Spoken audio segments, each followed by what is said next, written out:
In today's video, we'll showcase the behind the scenes of the movie, September 5th, a movie directed by 𝗗𝗟𝗏𝗧 and starring Peter Sarsgaard, John Magaro, Ben Chaplin, Leonie Benesch, Zinedine Soualem, Georgina Rich, Corey Johnson, Marcus Rutherford, Daniel Adeosun, Benjamin Walker, Ferdinand Dörfler. The film is scheduled for expanded release on January 17, 2025. Make sure to watch till the end for behind-the-scenes interviews with the cast and crew of the movie. Can't even find the guy at the fence who broke this. We're talking major worldwide news based on the widow. One mysterious man. What was I supposed to do? Rune said to get out there. He's the boss. You pulled the trigger, not Rune. Oh, come on, Marv. They're airing it on ZDF. That's German state television. And this is ABC. Jeff. Saying I'm gonna wake Vader. Now he comes back. Radio in his hand. Then we would.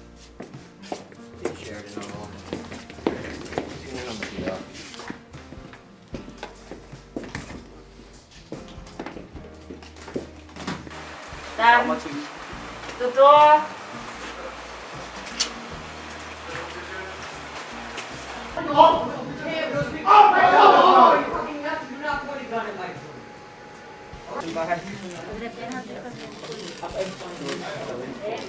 Cam, show me the roof nice and close.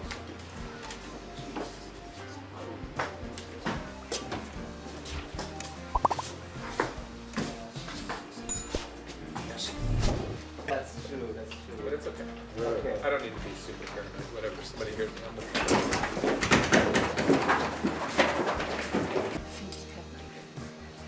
Aber wissen Sie was? Die ganze Welt schaut hierher, auch unser München. Und Sie tragen einen maßgeblichen Teil dazu bei. Now.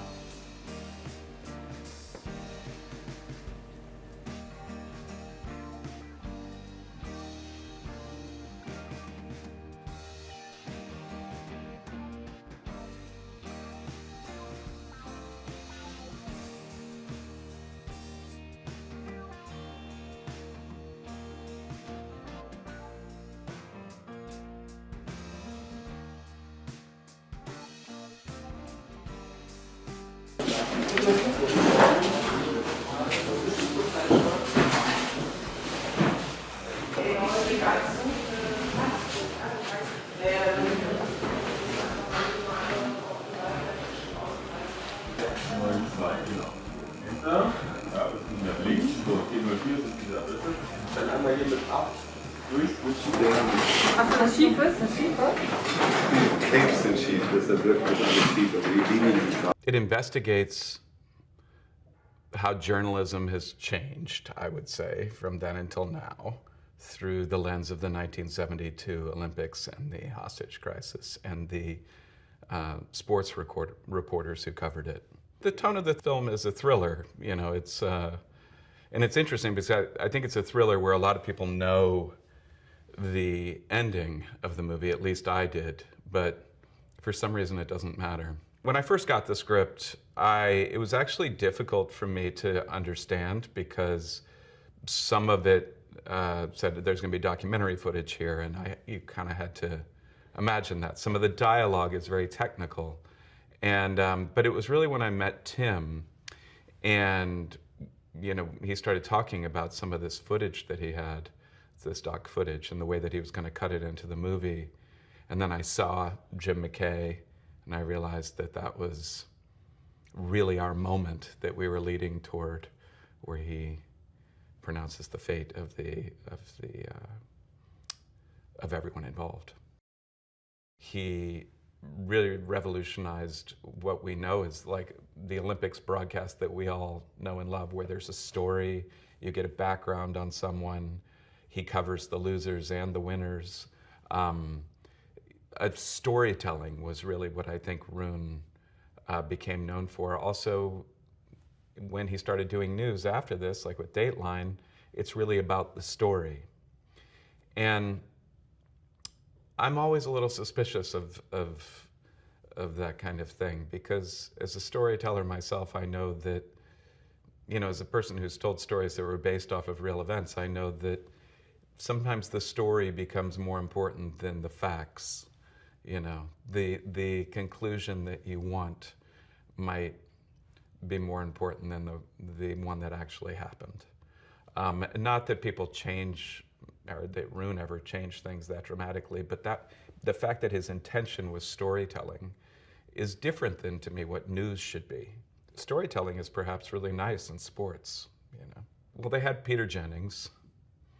They had someone who knew something about news there, but they also had like Howard Cosell and Jim McKay and all these other guys trying to put in their 2 cents. They were just scrambling. They were just, you know, in a situation where they had to improvise. And I think Roon was probably right in wanting to wrest it away from news because they were a million miles away. The decisions had to be made by the people on the ground, even though they were inexperienced. I'm not sure that news at that point would have known what to do with a live camera. And it would have been a first-time voyage for anyone. I read his book, I learned quite a bit about him, but I could disregard anything that didn't resonate with me, and really leaned into the things that made sense. And so yeah, I was just thinking about how if you're playing someone who's a real life person and they come to set, I've also had that happen. That's probably the worst case scenario. John Magaro, you know, he plays Jeffrey Mason, who came in like he was just the kid who was on the night desk, and when the shots were fired and the decisions started having to be made, you know, he was the guy. And this was a real moment for him where he quite capably stepped into shoes that no one had ever been in. And, you know, if there was one person I did not envy on set, it was John Magaro, having to stand there with the, you know, the headset on and talking to Jim McKay, who's documentary stuff, and guys in the room in language that is very specific language to the people that are in these control rooms, calling out things. He always had like 6 things going on, which was kind of amazing. The main thing about all of these roles and the way that we interact in the film is, and it's really particular to this film, is there's no one who is it's a shared responsibility carrying the narrative of this movie between these actors. We are working as a single unit in the way that those people are. And I think that's pretty rare in films these days. A lot of the time you have, you know, the number 1 actor, and then it's like a pyramid down away from them. And that's really one of the main things that attracted me to doing the film, was the opportunity to be in a genuine ensemble. 𝗲𝗟 is like, to me, he was the guy that was always coming up and worrying. He was the moral compass in some way to me. He was the guy who really thought of the, you know, the real conflicts, the real issues. And I obviously am somebody who was more interested in plowing ahead and doing whatever we had to do to cover this in the most complete way that we could and tell the story as it evolved. Leonie plays, we end up using her as a translator. She's and I would also say she becomes kind of because she's German, she becomes the German conscience of the film. Tim is really, really compulsive about detail, and he wanted everything to be pretty much as it was. We built it, the set got the same layout as the studio had. All of those monitors that are on the wall were showing real images from the Olympics. Most films would have those green screened, and we would add them later for ease of filming, because what if it's a different moment behind my head and all that sort of stuff. He really didn't concern himself that much with that. The more important thing to him was that we had a physical reality, and that really anchored all of us. We're in a very small room. There's actually 2 cameras usually going simultaneously. We have quite a bit of freedom as actors, so actors will sometimes be moving to slightly different places and getting picked up in different ways. And I think because you're in this small room, sometimes you don't have reference to where you are in the room. Oddly, it felt free to me.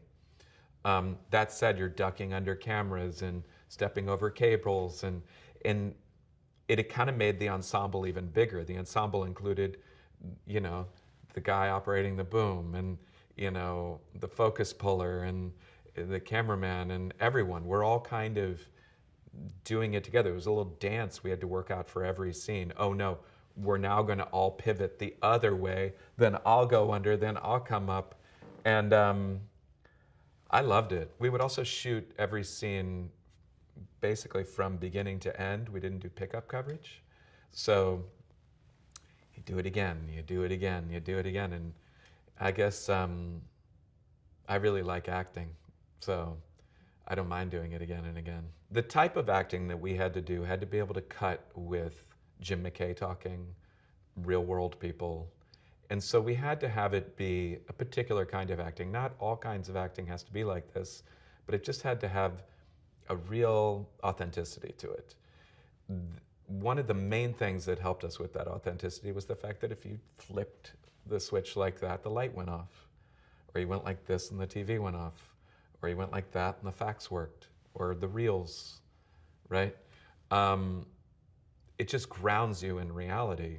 It would have been, you know, actors like to act, and sometimes I would actually say actors like to show off. We all do. And that will kind of lead you away from reality. Being in a type group like this where there's really not a lot of grandstanding moments, you know, it's all a real shared experience with these real machines and everything. I think it just was the only way of doing it. I guess first of all, I hope that they are carried along by the thriller aspect of the movie. But I think where it leaves you in the end is asking some of these questions I was just talking about, like who gets to tell the story? And does news need to be a story? I watched the Olympics all that summer and watched what happened. I don't think I would have known at the time to connect the questions about the media's role in the coverage of it. And when I read the script, of course, it made sense and it all came together. And I felt that that was something that was not only of its time, but has become increasingly more timely and reflective of what's happening in the media today. Well, he's clear-minded, but he's cinematically clear-minded. I mean, clear-mindedness is always appealing when someone can talk about their perspective through cinema in a way that gives you great confidence that they are indeed a storyteller. Jeffrey's been an incredible collaborator since the earliest days, and in fact, you know, research and interviewing Jeffrey sort of shifted the scope of the script into the very narrow lane that it lands. You know, as one of the only people, you know, still with us today who was in the room, who was there on the ground as a producer facing all of these really tough questions, I think that the movie asks. He was an invaluable resource to us, and you know, as bright as ever, and a legend in his own right. There have been other movies and projects that kind of touched on this part of history, but this one's very singular in that it puts us right inside the room of this impossible situation where you had sports broadcasters who were there with all the tools to tell the story live of the Olympics, you know, for the first time around the world. And suddenly found themselves, you know, they're excited to report on Mark Spitz, for instance, winning a 7th gold medal. And suddenly the next day, we're pivoting toward covering, you know, a terrorist attack. It was a wild moment in history and one that, you know, I don't think anyone could have foreseen. But it's riveting to watch these sports broadcasters kind of navigate this almost impossible situation and come out on the other end of it. When there's electricity in an ensemble, when each one of them is not only hitting that big mark, but the great assist plays and that collaborative energy that was going on with the actors with the director, with the cinematographer. It's just, you know, it's gold. And I'm a big fan of all these actors, and I was really thrilled that we were able to get them. That's an incredible moment in the film. It's sort of where you have the heart, the brain, and the muscle kind of all coming together and trying to figure out how to work together. You know, Rune sort of being the brain, the one masterminding this whole operation, and Jeff being, you know, the muscle making things move. And then you have, you know, Marvin step in as the heart of them and questioning the brain and the muscle. You know, are the things that we're doing here in tandem actually the right things that we should be doing? There's an immediacy in this subject in a lot of ways.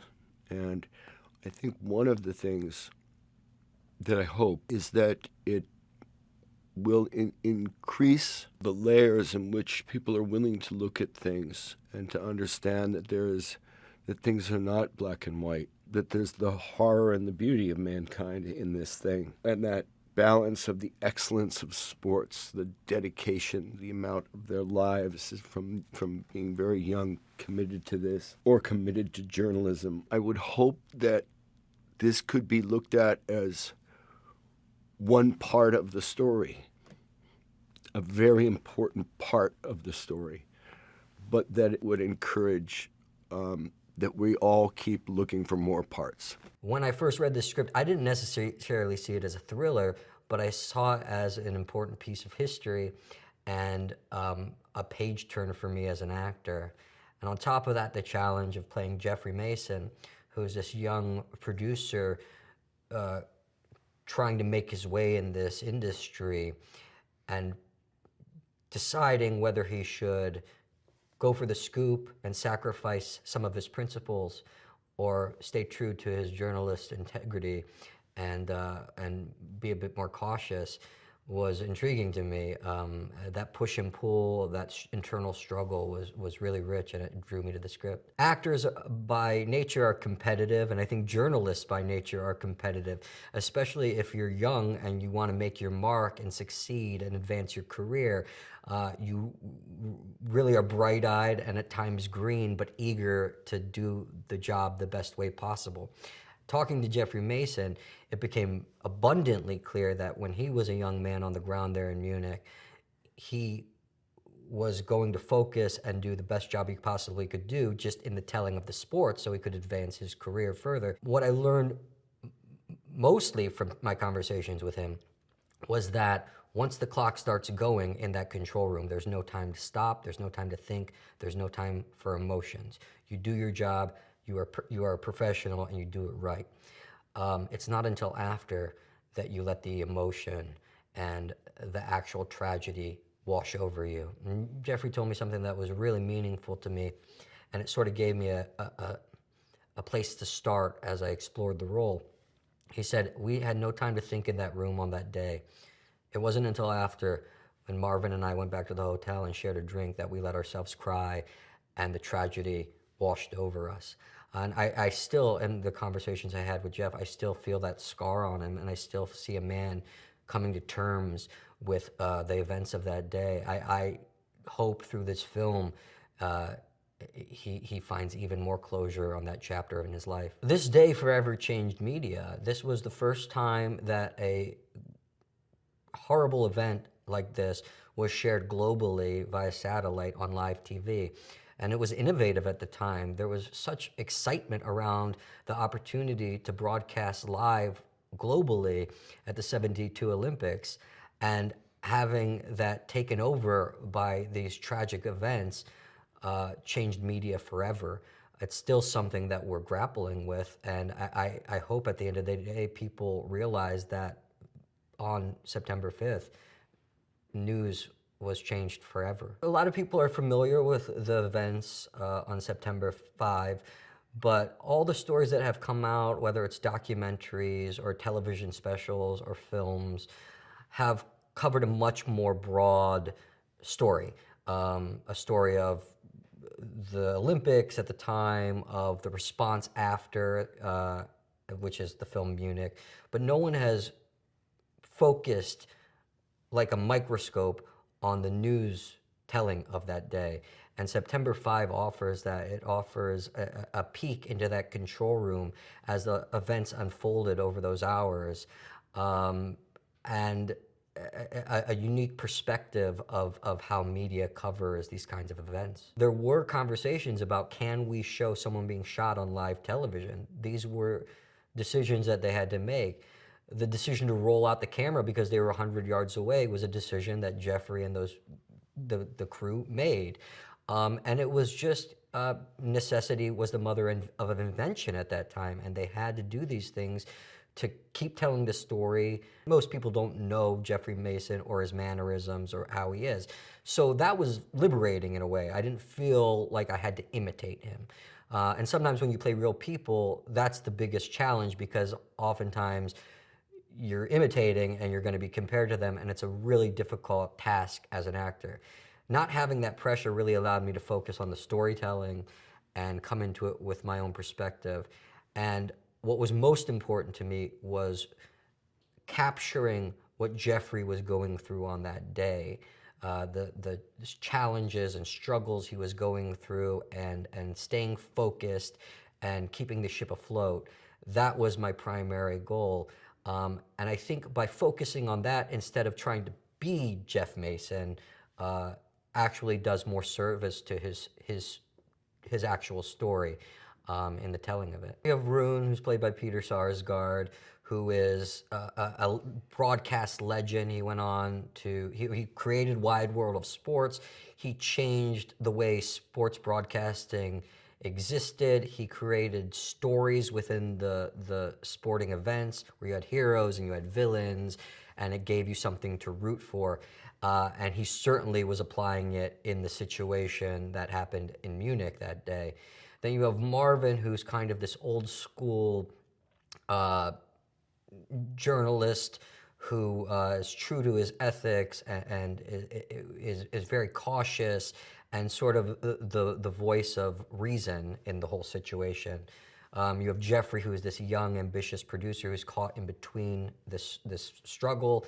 And then you have Marianne, played by the wonderful Leonie Benesch, who offers what the new generation of German citizens were going through at the time, trying to recover from the horrors of the Holocaust, trying to recover from the 36 Olympics, which was used for Nazi propaganda, trying to present a fresh face of Germany to the world, and everything going horribly wrong. And Leonie delivers a sensitive and striking performance in that character. We also had an amazing other supporting cast members, including our background actors, who were really part of the ensemble. They were there every day, and that's not often the case. We had background actors who were there every day, who were given lines, who rose to the challenge to make this film as special as it could be. Tim, as our writer and director, offers a very Swiss perspective, and that's it may sound strange, but it's like a Swiss watch. He's so precise, he's so laser focused, and he knows exactly what he's going for. He made it very clear in our first conversations that he wanted this to feel as authentic and as honest as possible, and he really gave us the stage to play it that way. And that goes to our production designers, who created this amazing set that had working equipment from the period that we could use, that was tactile and just rich in texture.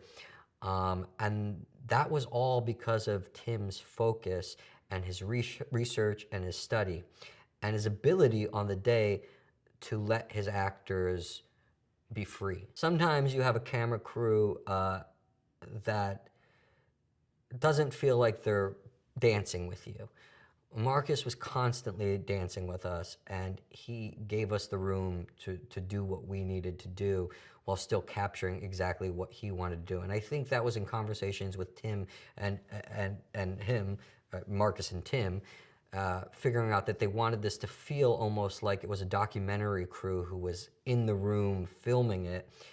So it gave us the room to just play the scenes and focus on that instead of worrying about hitting marks, worrying about hitting lights. But also his lighting of it, we had such control of that room because it was a stage, and so much preparation was put into the lighting of it that they were easily able to pivot with the actors' movements. I don't necessarily think it has to be contained for it to be thrilling. And in fact, I think there was a worry among us that are we going to be able to captivate the audience for the entirety of the film if it's just in one location? It's almost more theatrical. you know, this could be a play on Broadway. So keeping that tension alive when you're just in one space is a huge challenge. But that speaks to the bravery of Tim as a storyteller, that he felt confident that he was going to be able to keep it as thrilling as possible in a limited location. For me as an actor, because the production design was so on point and so fantastic, it just transported me right back into 1972, using equipment that worked with with actual footage of Jim McKay on multiple TVs, and headsets that were from the era, and televisions and phones and buttons and everything.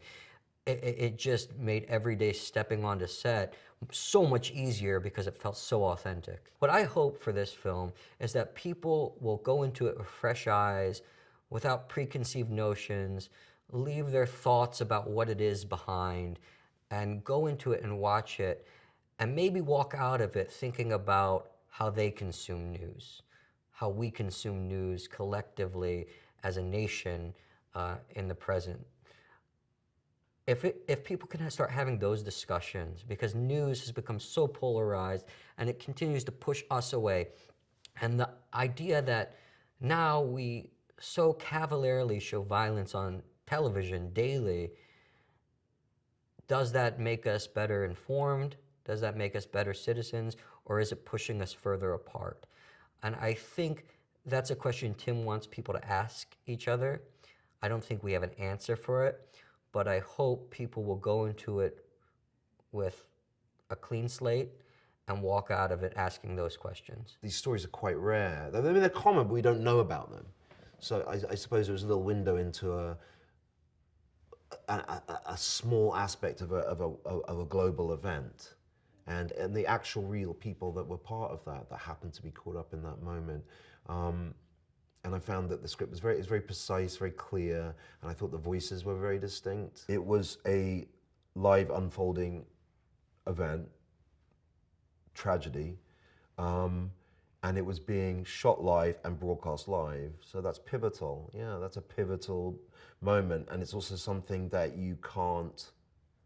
It's a Pandora's box moment, I guess. You can't go back. In our movie, what's going on in that world? The Olympics take second seat to the ongoing live terrorist situation, where terrorists have overtaken the Israeli Olympic Village athletes' house and have taken some Israeli athletes hostage.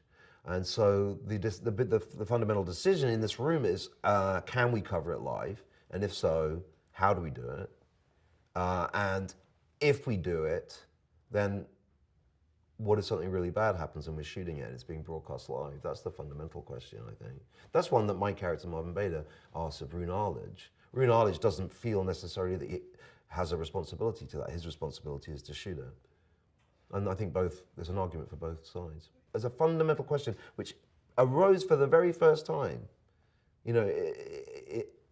in Munich, 1972, which is, oh, well, it's on TV, so I believe it, right? Yeah. We're living with that exponentially increased now, to the point where it's affecting our realities massively, people's consciousness. No one has an agreed, sorry, it's just a high horse of mine right now. Like, we don't have shared objective facts. I just don't see what our future is. Everybody in it was amazing, I think, and it's one of those rare times that's the case, where everybody has a life. You recognize each person instinctively. You know that they're authentic and true. It was like doing theatre with cameras. Everybody's there to support one another because you're all out there together. It was fun.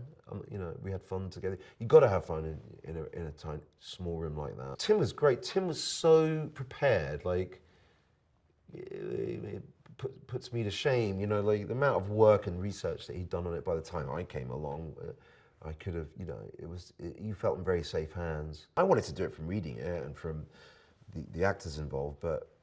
Yeah, you knew straight away that you were with somebody who was going to make this authentic and realistic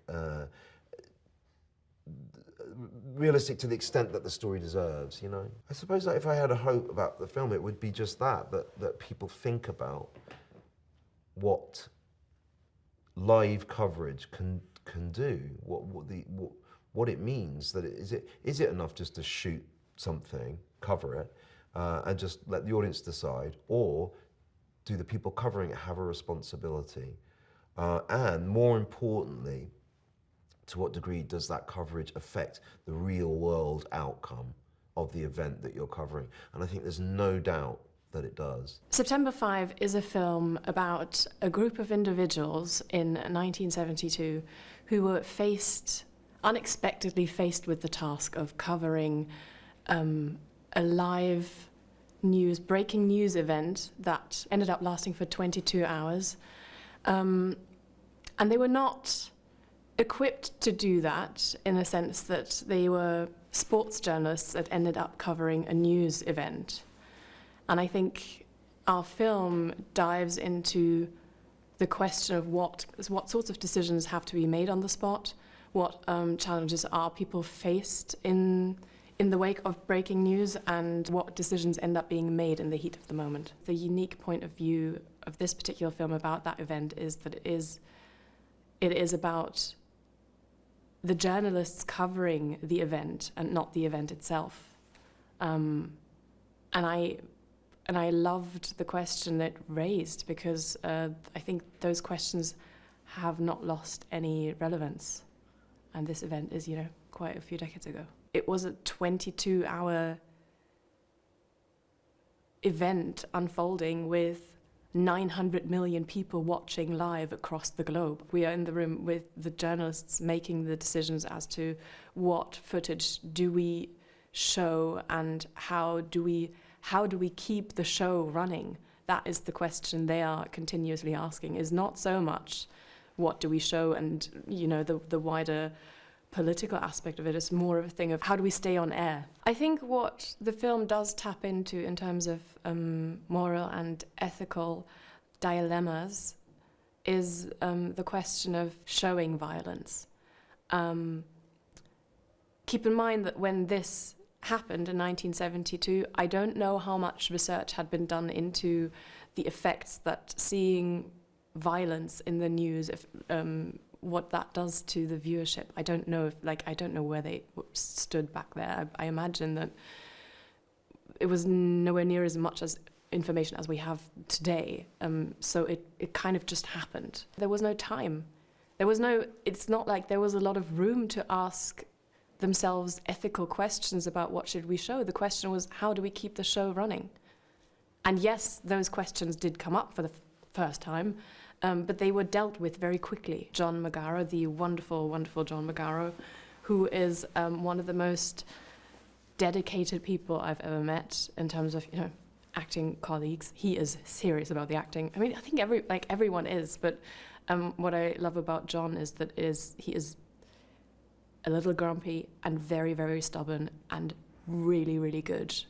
Like it's again shockingly good. It's like that moment when you step on set and I was like, oh, I really need to deliver because everyone else is very good. You can't sit back and relax. And John plays, I haven't said this, Jeffrey Mason, who was at the time an up and coming sports journalist, and was supposed to cover the day, so talk about boxing, I think volleyball, so these kinds of things, and ends up having to run the room for 22 hours covering a terrorist attack. Ben Chaplin, my wonderful colleague, plays Marvin Bader, who in the film is I would say is the journalistic conscience. So where we have Rune Arledge, who's all about keeping the show on air and viewership and visionary storytelling, Marvin Bader actually raises most of the very important questions about, do we show someone being shot on live TV, and what is our responsibility here? What people said about Marvin Bader, and that he was a bit grumpy but very loving and warm, and I think he captured that in his performance. What was remarkable was the attention to detail. I think on the casting side, the supporting cast was incredible because they were there every day. They knew exactly what was happening, and it's very difficult to wait around in a room all day knowing that you don't even have a single word to say and you don't know if you're in frame. I think it's one of the hardest things to do, and I think it's kudos to Tim being very stubborn and relentless,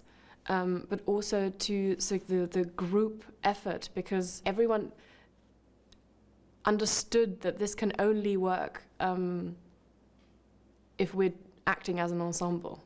Whenever Tim said action, there was an electricity in the room, and I felt like I got to learn something from everyone. Like it's really exciting to be in that room. Laurens Dange has created a soundtrack that elevates the viewing experience, and I think the art of a good score is when it's there but you don't notice that it is doing something to you, and I think that is what Laurens has achieved on this film, because it is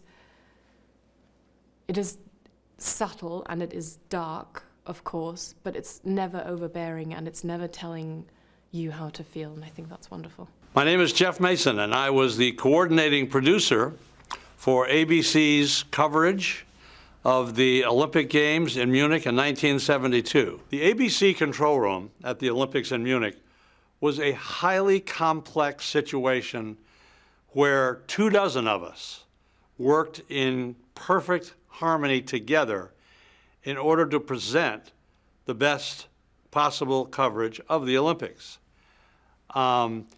There were, as I say, over 24 of us that had to work together, much like a football side would have to work together in order to score a goal.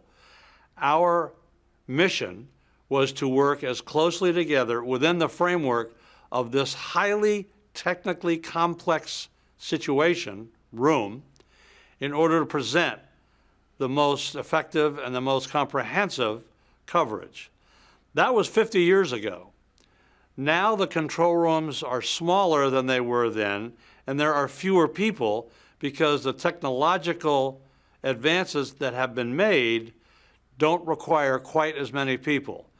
But in Munich, we all had to work very hard and very closely together in order to maximize the value of our presentation. Rune's mantra to those of us who worked with him was to tell stories about people. He understood better than anybody that every sporting event of substance is fashioned by people, by athletes, by officials, by whomever.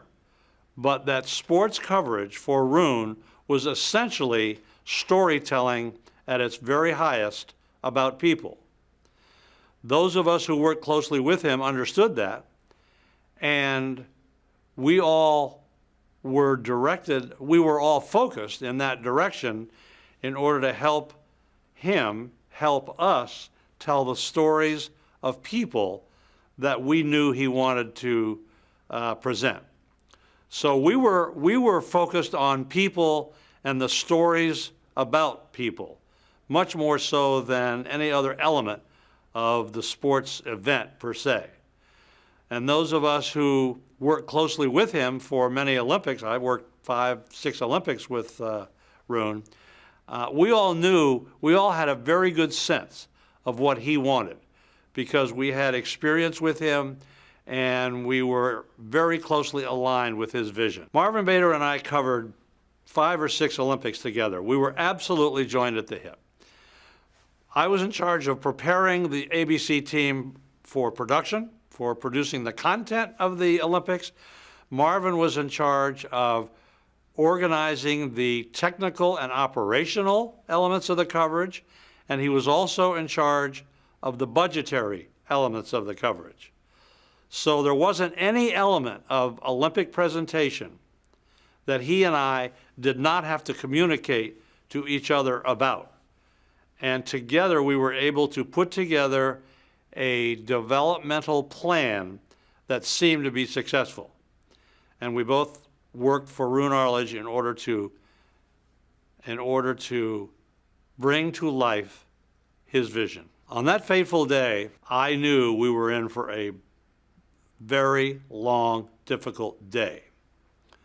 So I began to think in my own mind what the priorities would be in terms of arranging for coverage of that story, and primarily trying to organize whom I thought Roone would want involved in the telling of that story.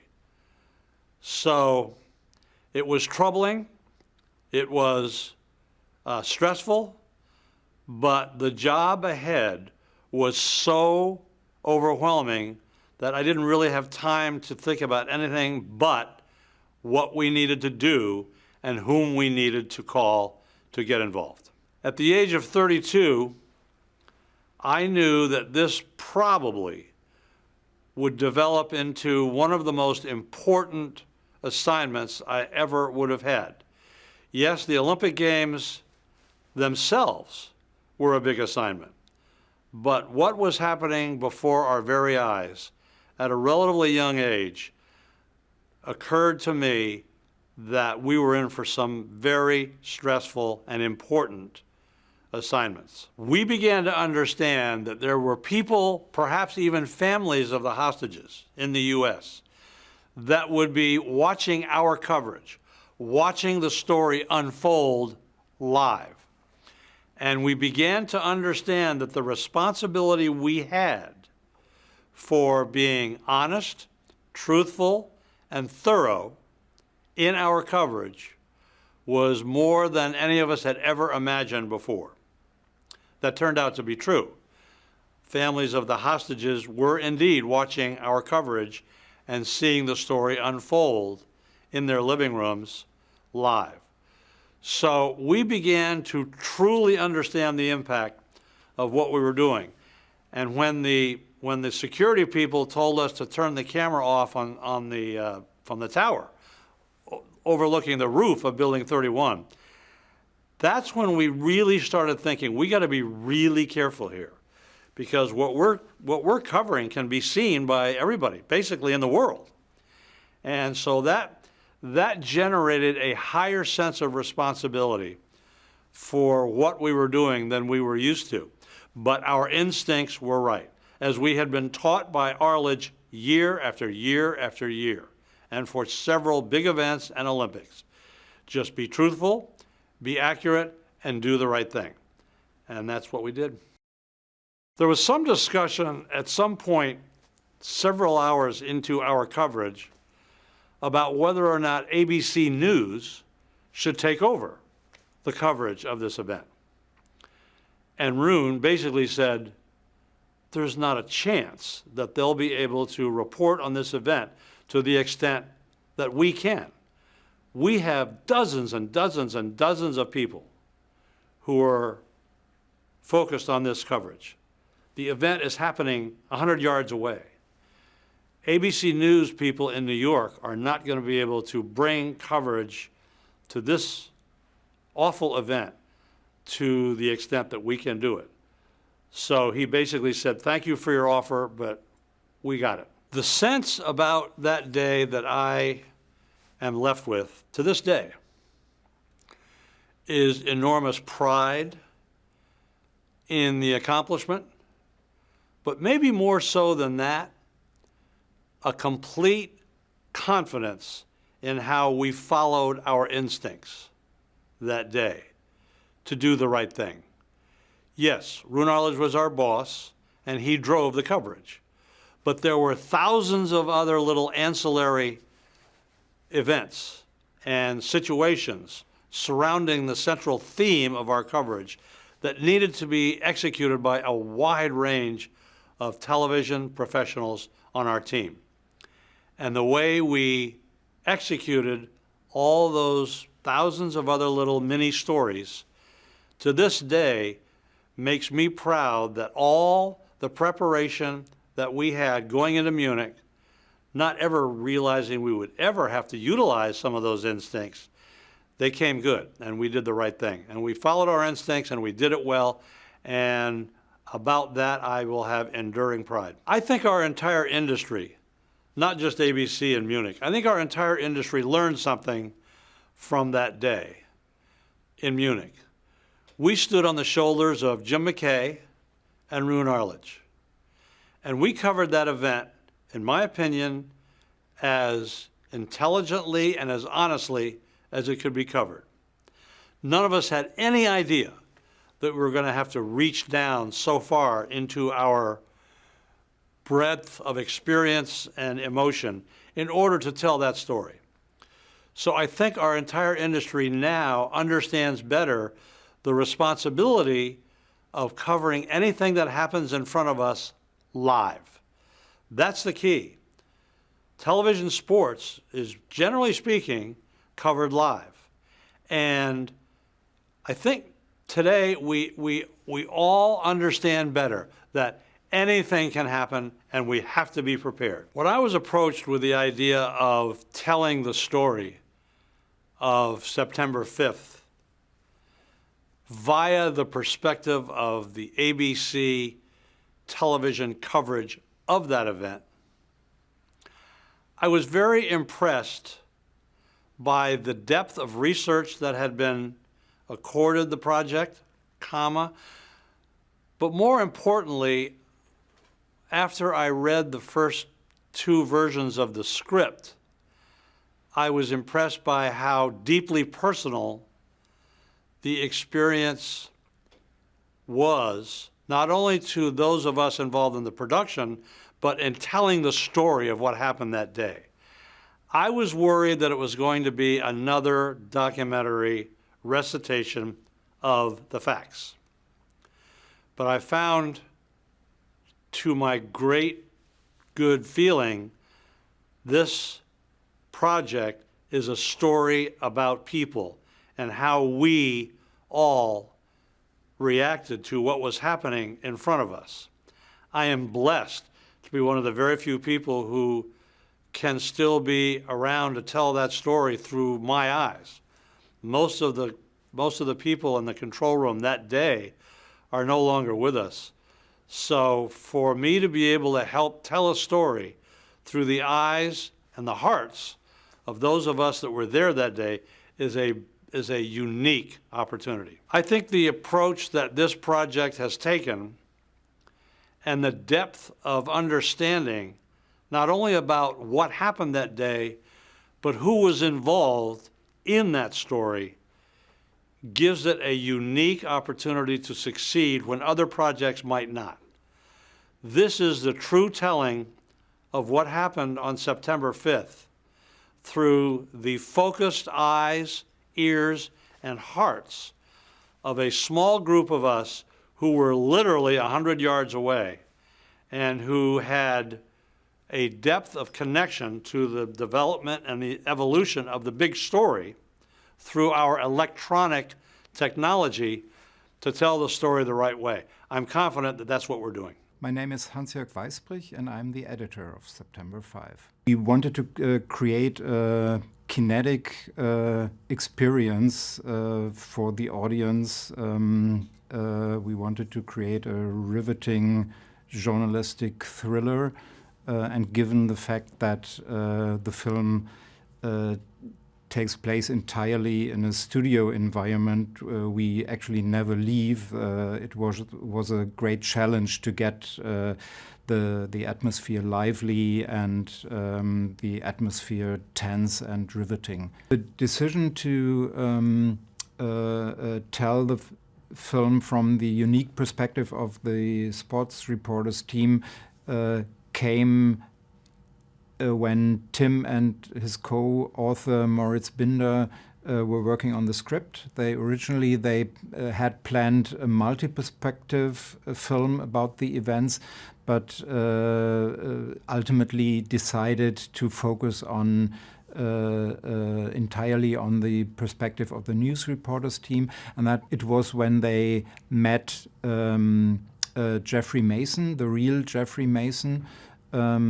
They contacted him as a source for the script, and then he became the source of the script because it's basically his story and his memory of the things that makes the film unique. For the editing, of course, it was a challenge to deal with people sitting in a room staring at a monitor wall.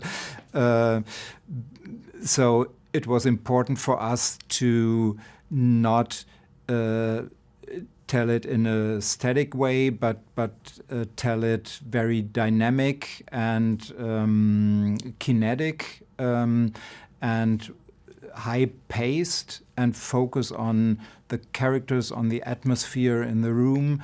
And we had the opportunity to use the monitors as a window to the outside world. And I would assume that the audience don't really have the feeling that they stay in the room with the journalists, but have also a sense for what is happening outside through what we show on the monitors and on the film footage they are actually shooting on 16 millimeters. We wanted the film to be high-paced, to be to allow the audience to be in the situation like our leading characters, to feel the atmosphere in the room, to create a physical experience, together with the camera work of our DOP, like the documentary style they shot the film, and the combination with the archive footage that were I think the biggest challenges in editing. And I worked very closely with Tim. He's very hands-on in the project and spent a lot of time discussing the cut with me, and we just wanted to make sure the pace is exactly what we wanted it to be, and also in the balance with the emotional moments of the film. So the overall feeling is dynamic. September 5 is really cool in that it starts out feeling sort of like a newsroom drama and very quickly pivots to becoming this pressure cooker thriller. It's very heart-pounding. You find yourself in the seats of the people inside of that control room, having to make these difficult decisions in real time. We came onto the project fairly early in the development process. There had been a draft or two, and they had just started to toy with the idea of incorporating some of this archival footage. You know, what's really interesting about the film, there's so much archival footage interwoven, and all of it is there in the page. Moritz and Tim really carefully designed how all of that dramatic tension plays against the footage that existed. We knew that we wanted the film to have a feeling of authenticity and of urgency. We wanted it to feel real in the sense that for an audience to put themselves in the place of these journalists, we wanted to make sure that what was happening in the archival footage was playing against the reality, you know, that we were depicting inside of the control room. The 1972 Olympics in Munich were sort of this watershed moment. It was the first time that the Olympics were going to be broadcast live around the world. It was a sensational success up until September 5. We had Olga Korbut, you know, dazzling everyone. Mark Spitz, the day before, had won his 7th record gold medal. So everybody, it was this moment where not only did the news media feel like they were evolving into this next level of storytelling, but people at home suddenly had an appetite and an interest in watching things as they were happening. This was an Olympics that was being told live for the first time around the world, and leading into the crisis that ended up unfolding, it was sort of the perfect storm. We had cameras everywhere. There were satellites in the sky showing every household in the world. Nearly 1 billion people were watching this broadcast as it was happening. So it ended up just being this moment where everything sort of changed forever. The film raises a lot of ethical questions and moral questions. The people that were in the control room that day were trained professionals. They career-long reporters and journalists, so it's not as though they weren't prepared to tell an excellent story. But I don't think, whether they were in sports or in news, nobody had any sense of what the implications of some of these things were. This was the first time that a story was being told at this scale. Certainly the first time that a crisis of this magnitude was being told live and in real time. So a lot of questions come up when you're doing this, no matter what your level of training is. And I think a lot of these questions we're still grappling with today. The questions include, how soon do we tell the story? How many sources do we need to verify that it's accurate? Does it matter that it's fully accurate? It's really interesting in our four main characters because we sort of have the brains, we have the muscle, and we have the heart. Rune, I think, really serves as the brain of the operation. He's sort of masterminding, how all of this is going to go down and making sure that all the pieces are in place to ensure that it keeps going. Jeff and Mariana are sort of interesting, and they share the role of the muscle in a way. They're both there to kind of keep things moving as they go through. Jeff certainly has his own investment here. This is his chance to show off to the big boss what he can do. It could be a career-making moment, certainly not at the magnitude that it ended up becoming. And Mariana's there, I think, just to do a good job. And she shares, I think, a little bit with Marvin Bader, and that they're both grappling with these questions of conscience, morality, and ethics. Marvin is constantly challenging everyone and making sure that they're moving through the work that they're doing in a way that is ethically sound. Mariana is bringing her own history, the history of Germany and the new generation who is trying to shed the past shame that they had coming out of World War II. And so even as she's moving through all of these things, trying to do the best job that she can, she herself is grappling, with the reckoning, I think, that everybody in Germany was reckoning with in that moment. When Tim came to us, as a writer and director of this project, there was certainly development to be done with the project, as there is with any project, but one thing was always obvious, that Tim was a force of nature. The passion that he has for detail, the passion that he has for not only storytelling, but research and authenticity to make sure that not only that the historical accuracy is there, but also that the emotional reality is there. Tim's a unique director in that way, that he's always thinking through all the way to the end to the people that are going to be watching the movie at the end of the day. And he wants to make sure, of course, that they're entertained, and of course that they feel something, but also that they're thinking. And this was evident to us, from the first page of the script all the way through Tim's guidance as director through production and post. Jeffrey Mason's a broadcast legend. He came up under the tutelage of Rune Arledge. He's one of the only living members of that control room, today. He was an incredible collaborator to us on the film, not only through our research, but he became a co-producer and really helped us make sure that the heart of the story that we were telling remained true to the experience of the people in that room and the history of what happened in that day. Rune is played very brilliantly by Peter Sarsgaard, who's one of my favorite actors, and I think is one of these actors that's been doing incredible work for us such a long time. We were so excited and lucky to have him on board. Peter brings this incredible thoughtfulness and intensity to the role. He has a lot of great lines in the movie, but I think the really incredible work that you see is watching him maneuver and listen and react as he moves through all of these situations. John Magaro brings this incredible quiet electricity to the role of Jeffrey Mason. You can see him wanting to impress his boss and wanting to do a good job, also feeling that he's got it, he can do it, and also kind of struggling through all of these ethical and moral decisions. Are we doing the right thing? By the time you get to the end of the film, you really feel that the Jeff character is the conscience of this film, that he is the heart of journalism as a concept and as journalists, as a larger body of people reporting information. The character of Jeff, as played by John, comes off as very relatable. I think we can all see a little bit of ourselves in that. The person who's maybe in a little over our head, but who has confidence in themselves that they can still do a good job. It's very American in that way, this sort of bootstraps mentality.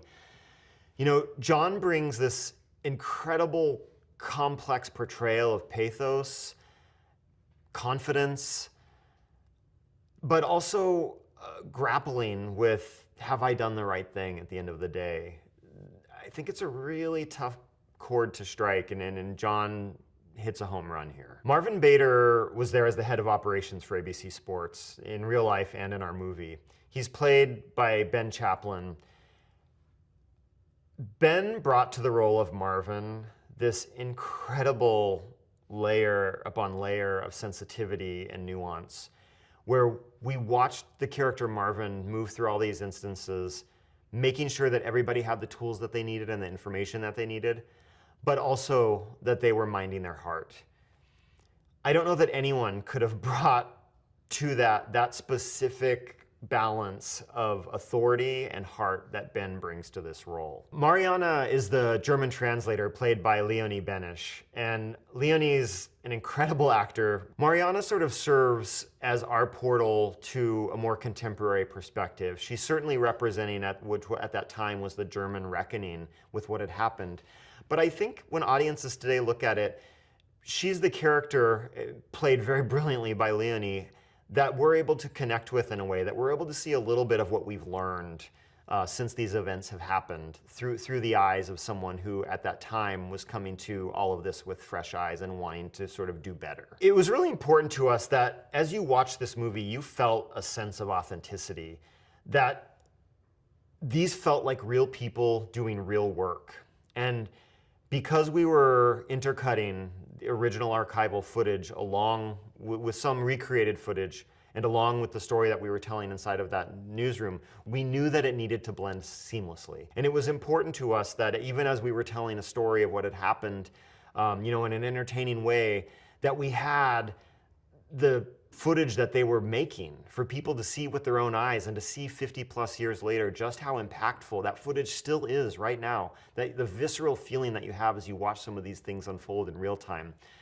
It was a moment that changed everything. But even as you watch it now, we knew that nothing that we could recreate could ever deliver with the electricity that was crackling through every frame that they captured there on the ground that day. I hope first and foremost that people are entertained and get to enjoy a really good story well told. I also hope that people are allowed to ask themselves some of the very important questions, the good, the bad, and the ugly of what it means to have information told to us live and in real time, and our demand for that information, whether it's true or not. I hope that people leave the film, asking themselves some of these very, very important questions. For Tim, it was very crucial to tell the story as authentic as possible. And I remember when he came to me after reading the script, and he said to me, because we know each other from movies before, and he said, Julian, I know you like to take a lot of creative license, and I know you like to build your own worlds, but please, for once, could you just be as realistic and authentic as possible? And I was very happy to do so. From a designer's perspective, there have been two challenges. First of all, we wanted to create a world that is very authentic and tangible. And looking at the Olympic Village and all the event, this was a big stage. So the Olympic Village itself became a big stage, and at the same time, we had to tell the entire story inside a small world of a studio. My biggest concern was to find the right balance between a realistic approach and a creative license, that I, as a designer, need to visualize the drama and the emotions and the insights of the characters.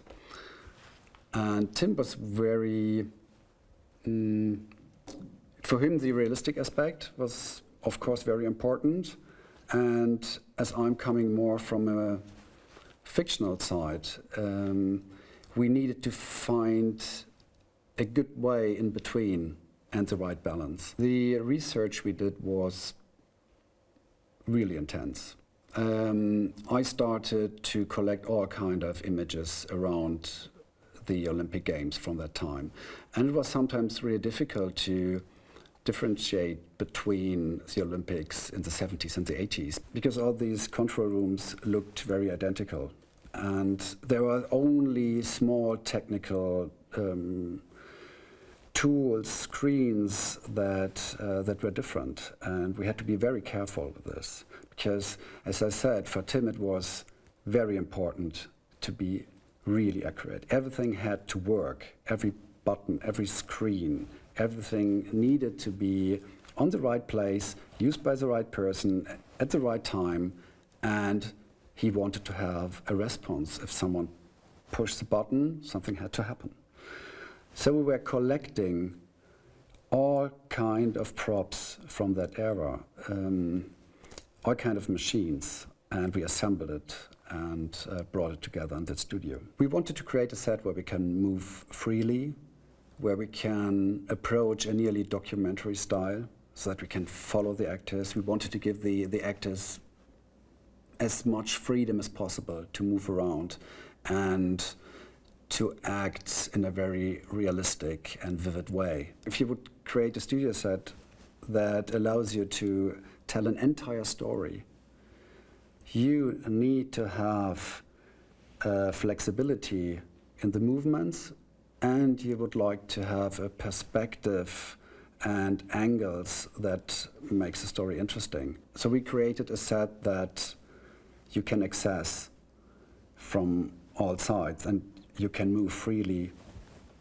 and continuously from one end to another, going through all the rooms. Working with Tim is always a challenge, and at the same time, it's the most wonderful thing an artist can ask for, because as precise he is about all the style and the way he wants to shoot, about realism, he would allow you a lot of creative freedom, and he's always open to all kind of suggestions. So, which means in this case, we had a long conversation about the must-haves and about how we want to approach the set and the story. And then I had a lot of time for myself to come up with a lookbook and a style guide that I thought would underline all these aspects and give us a great basis to work on. We all want to work as analog as possible. Everything should be done in front of camera instead of having it shifted to the post. I think this is a general approach that we all share. And when it comes to these screens, see, everything that the journalists are seeing and everything that the audience is seeing goes through these screens. Everything that happens outside of the studio needs to be filmed. Then they need to bring it into the studio. The material has to be developed, and then it comes to the screen. And then we see what happens. And this is an interaction between screens and the characters that is so important and crucial for the story.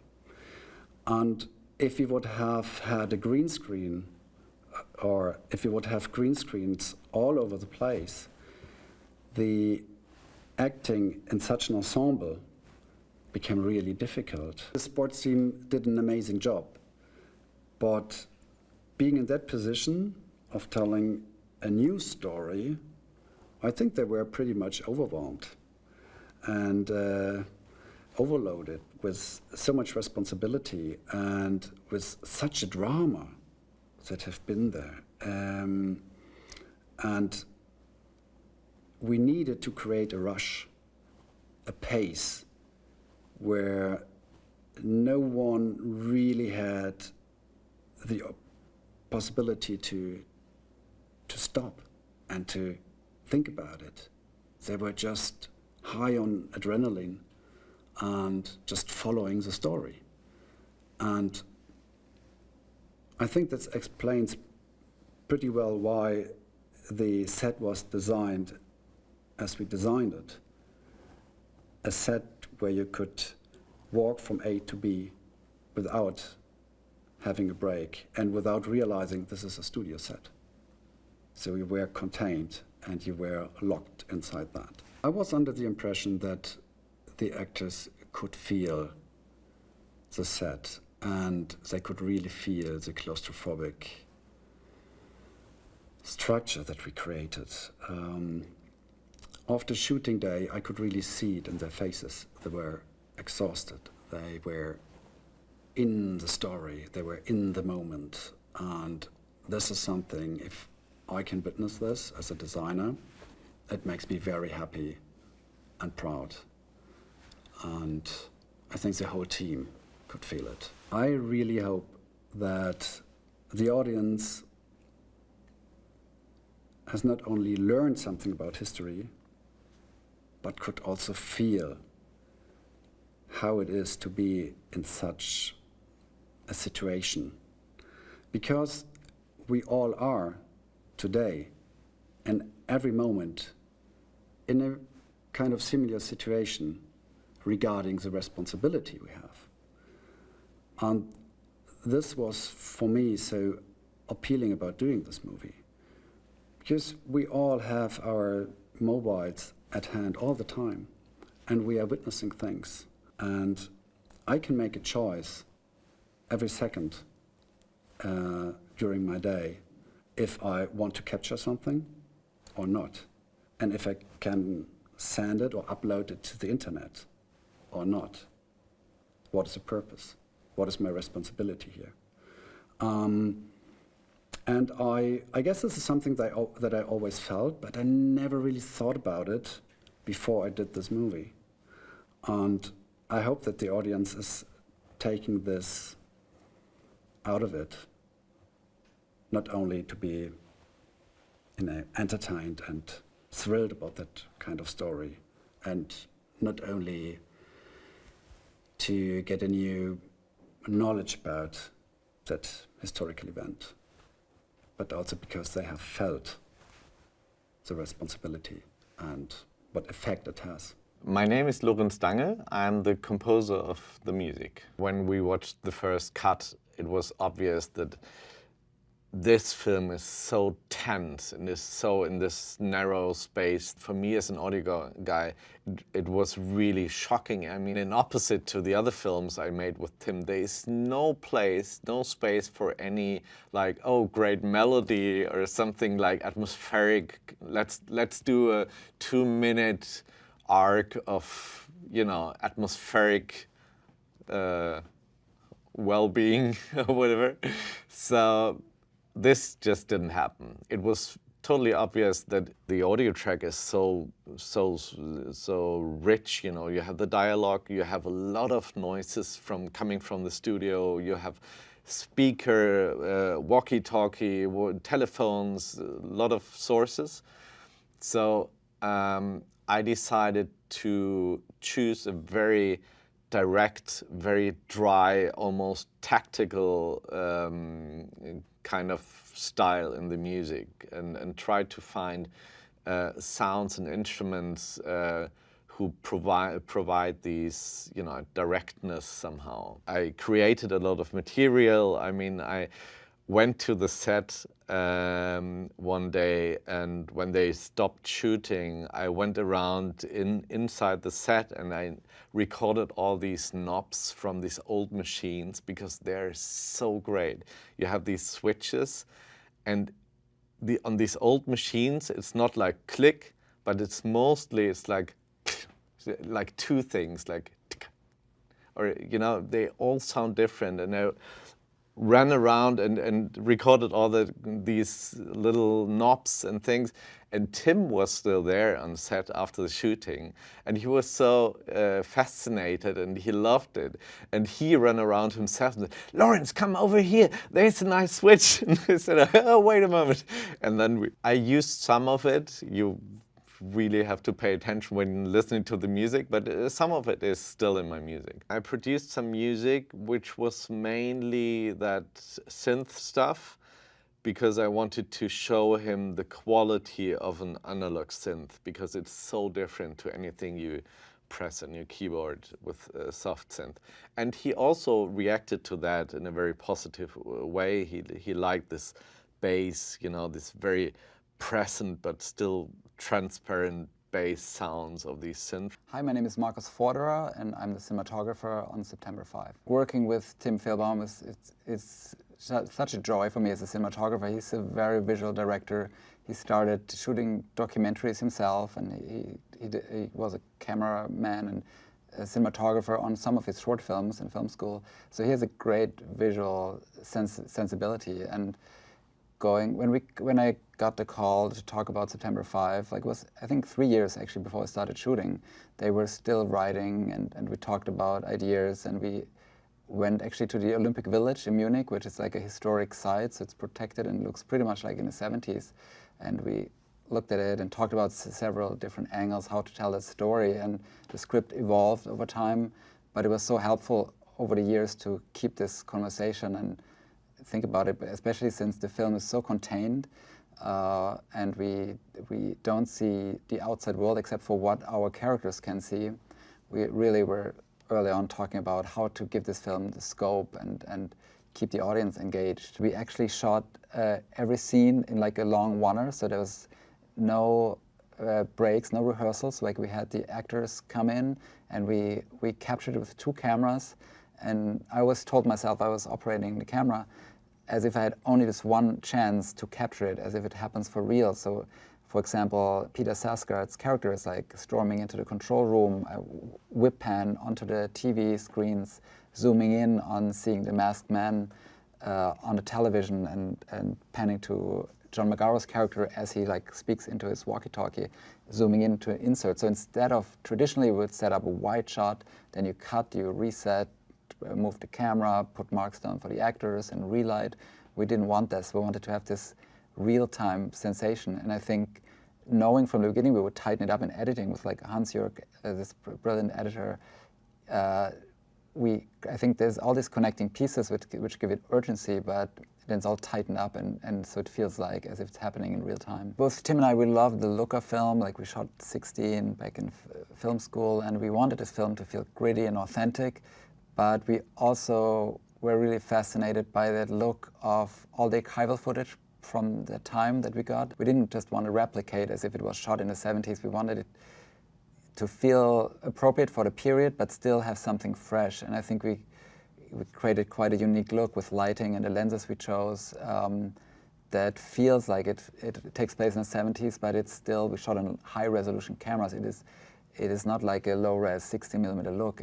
I think hopefully it brings the audience into that moment, so you feel like you experience it today. We had a great collaboration with all the departments. Like, speaking of costumes and production design, we looked at a lot of films from the time, and usually they were shot on film, obviously, and lit all with tungsten lights, so they usually tend to be very like yellow and warm. And I knew we wanted to make this film feel like it's part of the period, but we wanted it to also feel grounded and fresh. So for today's audience, it feels like immersive, as if it could happen today. So purposefully, we used some cooler colors in the lighting to contrast with some of the warmer colors that were used in costumes and set design. Like, especially, like, I think the walls we painted slightly warmer, and then we have like a cooler costume for like Jeff Mason's character, like played by John Magaro.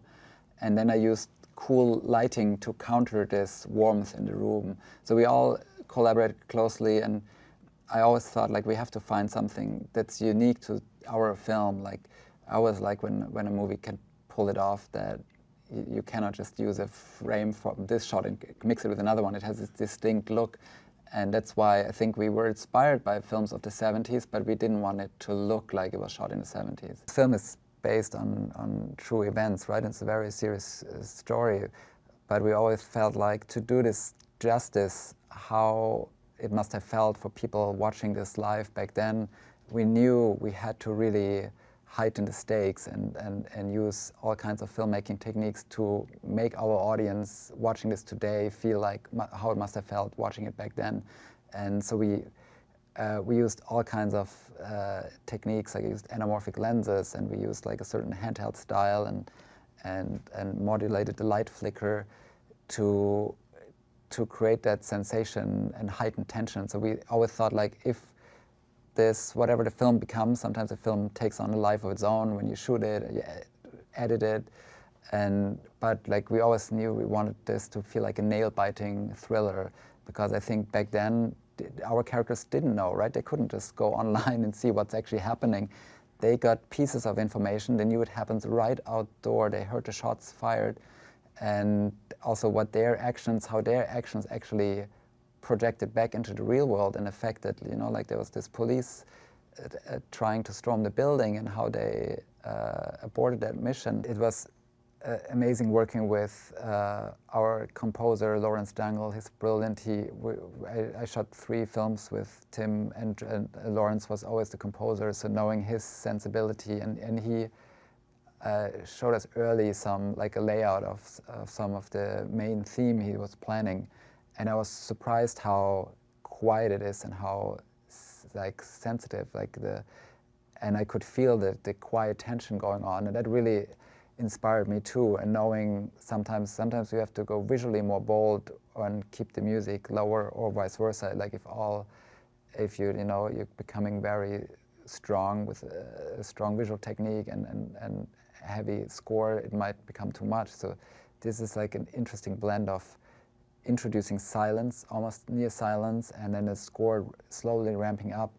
And I did the same with my, visually with my images. I hope people will learn about the time, obviously, but in general, I think this is specifically about the Olympics '72 and that terrorist attack. But I think this goes in a broader sense for media and how we consume media today. This is just showing the process, and obviously they mean the best. They're showing, like they're saying, we follow the story wherever it takes us.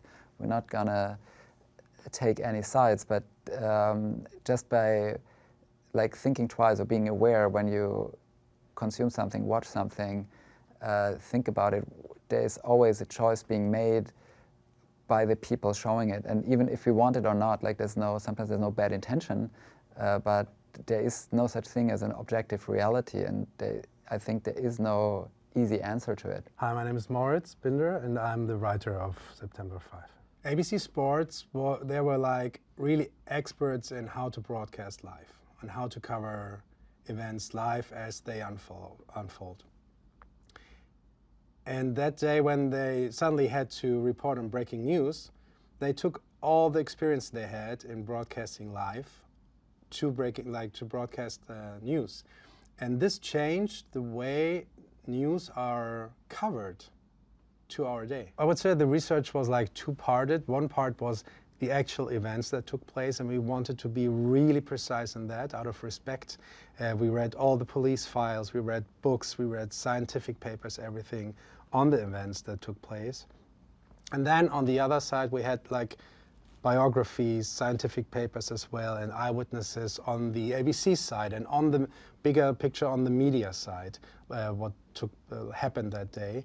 And we tried to condense it into a 90-minute script. So in our movie we follow 4 main characters through the day. The main character, I would say, is Jeffrey Mason. In our movie, a young producer who tries to impress his boss, 𝗗𝗜𝗦𝗖𝗢𝗗𝗘, who is a legend back then and a pioneer and someone who really want to impress. And Jeffrey, he stands for making things possible, thinking out of the box, trying to improvise, being smart and clever, not having the routine, but the cleverness to go in new ways. And this is the way he impresses 𝗗𝗜𝗦𝗖𝗢𝗗𝗘, who does that on another level, as a storyteller, exploring new ways in broadcasting sports, and then broadcasting news on that day. He's more the mastermind behind everything. And then we have Marvin Bader, who's a friend of Jeffrey Mason, and next to 𝗗𝗜𝗦𝗖𝗢𝗗𝗘, his superior. And he's more I would say, the reminder of this is not just about us. We have a real responsibility for the people out there, for the families of the hostages. He doesn't want to stop the process. He wants his colleagues to start thinking about the echo chamber behind everything. Marianne Gebhardt is representing a whole new, back then, a whole new and young generation of Germans. I think I channeled my parents in her a little bit, because they were born after the war and they were in her age that day. And everybody of that generation tried not to be defined by the atrocities committed by their parents or great parents. And they really tried to stand up and say, okay, I'm a new generation, we are in a new Germany, let's move on, let's move forward, let's try to be better. And this is, I think, what Marianne stands for. It was very important for us to be as accurate as possible, especially with the events taking place in the Olympic Village and the whole hostage situation. That, out of respect, we really wanted to get that as fact-based as possible.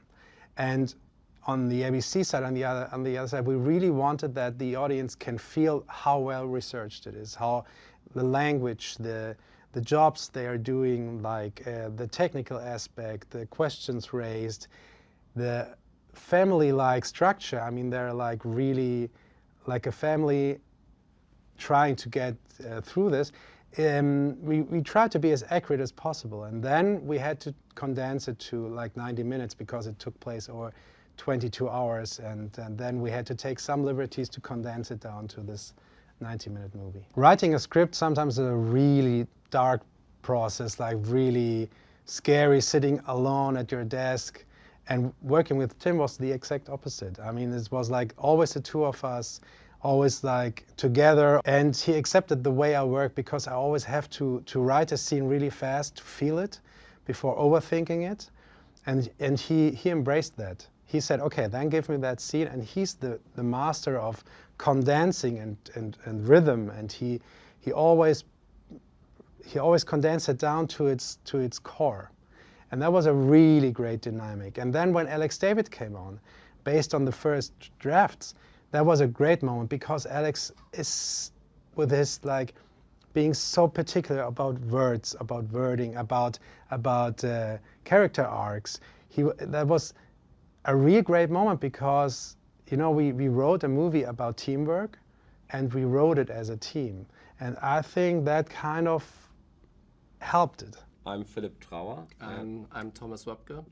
And we're the producers of the movie September 5. September 5 is a film about an American sports television crew that were actually covering the 1972 Olympics in Munich, and they had to switch from sports broadcasting to news broadcasting on the day of when the crisis happened, just in front of their studio complex. And so I think it's a movie about journalistic responsibilities and questions that just came up, and about like first time that something like that happened. And yeah.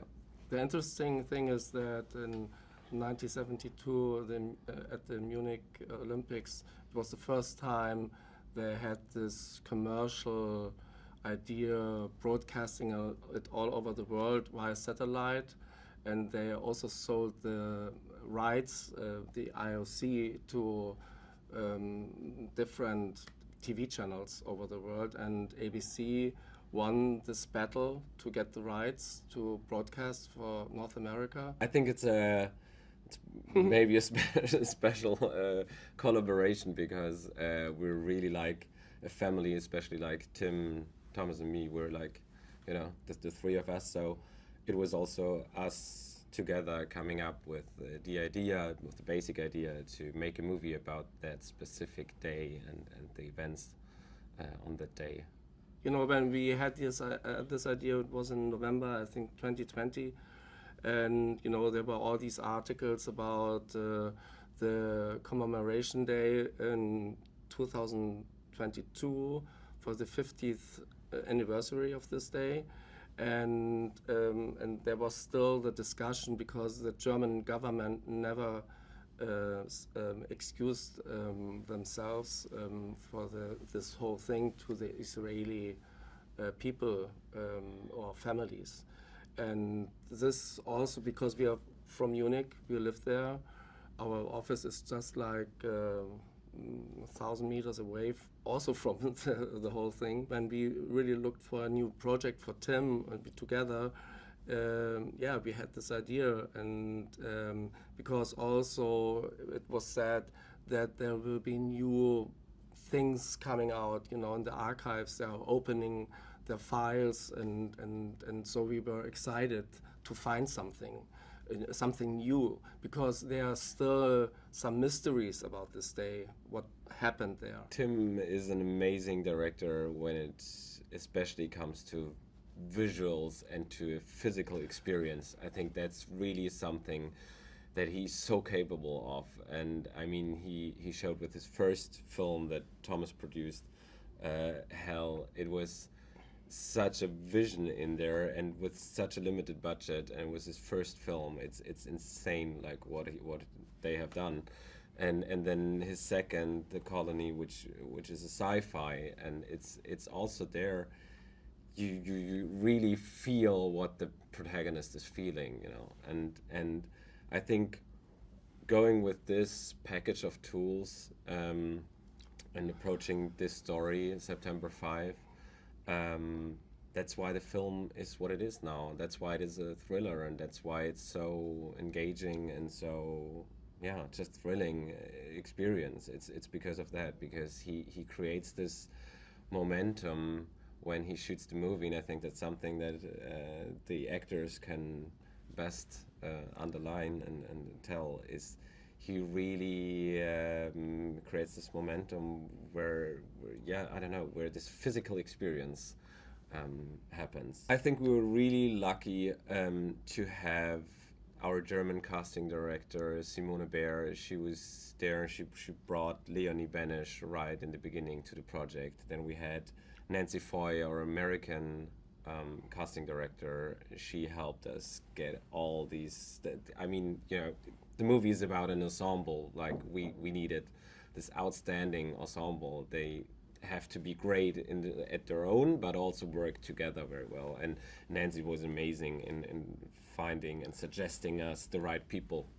And then we were really lucky to get Protected Picture Works on board the company with Sean Penn and John Arapalma and John Wildermuth, and they really, with their help in the end, it was much easier for us as a small production company from reaching out from Munich, you know, to get access to these actors that Nancy set up, and yeah, I think it was just the whole combination when we got all of these great consultants to us together that we were able to accomplish this. Moritz, our writer who wrote the script together with Tim, they did such an amazing job together, and we had a script from the first version of the script until the shooting draft. It only got better and better and better, and I think we started the shooting process with a script that was in such a good place. And I think that's the basis, you know, for the editing. They need to have a working script, and then of course the footage has to be great. Hans-Jörg, he really pulled it off. I mean, it was so hard for him also because Tim and Marcus, they have this thing called wild style. They shoot all directions all the time. Like they don't stop running. Like so it was a huge amount of footage that they created, and Hans-Jörg had to, yeah, I don't know, bring a direction into it, and he really did an amazing job on that. Yeah, I know Hans-Jörg for a very long time. I did many films with him together, but not in the last 10 years. So I was so happy to have him on board, because I knew that he would be a great combination with us, and because he's also like Marcus and Julian and Tim and us and John Palmer and John Wildermuth. We are just really diving very deep into it, and Moritz as well. And it was just, you know, the last element which was missing, and yeah, this collaboration was really, really great. And he's fast. Hans-Jörg is very fast, and that we love. I hope that the audience, when they watch our movie, first of all, are entertained. I think that first of all, it's an entertaining and a gripping movie, and so that's the first thing that I hope. And then I think I would wish for the audience to talk about the movie afterwards and to think about the questions that the movie raises. and to discuss it and also to make the transfer to our today's time and how news and are created and journalism works today. Yeah. And then, of course, that they can get an insight to watching and to learn how journalism is working, till today. In September 5, we tell the true story of the tragic events of that day in '72 in Munich, told from a very specific perspective. It's the story of a television crew, sports television crew of ABC Sports that had to make the switch from sports to news on that day. I was immediately intrigued by this concept for two reasons. One is from a filmmaker's point of view. I thought I found the challenge interesting to tell a story that more or less takes place in one room, in the studio, with the monitors being the only window to the outside world, to what's happening actually really close to them. And the other thing was that as someone who's working in the media myself, I thought that I felt much more connected to tell something about the media on that day, the role of the media. Interesting thing about the case of '72 in Munich is that maybe compared to, let's say, classical newsroom drama, these were not experienced or trained journalists to report on a subject like this. These were actually sports reporters. And this we found very interesting because it would offer the opportunity to, let's say, in a way they had almost an innocent view on what was happening. And suddenly these people that were used to report on sporting events were confronted with questions like, can we show violence on TV? And what we try to do with the movie, we try to raise these questions, but we don't want to give clear answers. Because actually I think to a lot of these questions there are no clear answers. I at least wouldn't know the answer. So what we wanted to do is we wanted to make a movie about the complexity, but also the importance of reporting on a crisis situation, told in this case from a very specific point of view, from a bunch of sports TV people that suddenly had to make the switch from sports to news. First of all, we have Jeffrey Mason, who is the character played by John Magaro. And we based Jeffrey Mason on the real Jeffrey Mason. The real Jeffrey Mason being the main source for us, the eyewitness that we could talk to, who was there during this 22 hours of broadcasting on this tragic situation. Then we have his mentor, Marvin Bader, the character played by Ben Chaplin, who is, I would say, the heart and soul of the group. Let's say the moral compass. And then we have Rune Arlich, played by Peter Sarsgaard, the head of ABC Sports, who very early on realized that this broadcast might change a lot of their careers. And then we have the character of Marianne Gebhardt, played by Leonie Benesch, and she's the translator of the crew, at least at the starting point of the movie. And I think in a movie that is a lot about communication, about also communication between nations, also about miscommunication, a translator is a very important role. Even more importantly, she represents the new Germany of that time, the new generation that tried to free themselves for what the previous generation did. I wanted to have the studio as claustrophobic as possible because we saw in these original plans it was really tight. So for example, what we didn't want to have is moving walls. Usually in these sets you have moving walls so that you can position the camera a little bit more comfortable. And I didn't want to have that. I wanted to have the opposite. I wanted to have this claustrophobic feeling. And the idea of the DP, Markus Förderer, and we discussed that we want to shoot it as if we ourselves would be a documentary crew or a broadcast team in that room, observing those people, observing the monitors. Sometimes I had really long takes that we just covered with the cameras. This led to a lot of material, and I think that editor Hans-Jörg Weisbrich was crucial on shaping then the film in the editing, and he was essential in finding the right tone for the movie.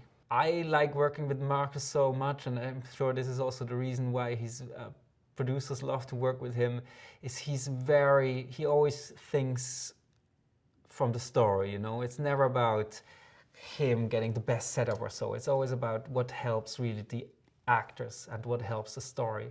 For example, something that I found really amazing is that he had a very clever concept on how to light everything from the ceiling so that we could freely move around with the cameras. And if John Magaro wanted to go suddenly from there to there, we could follow him, and the setup Marcus did was so perfectly planned that we could just 360 degrees pan around with the cameras and capture that energy. The movie, although it is more than 50 years ago that this happened, it feels very relevant for today, because while the technology might be a different one today, these moral questions are still the same.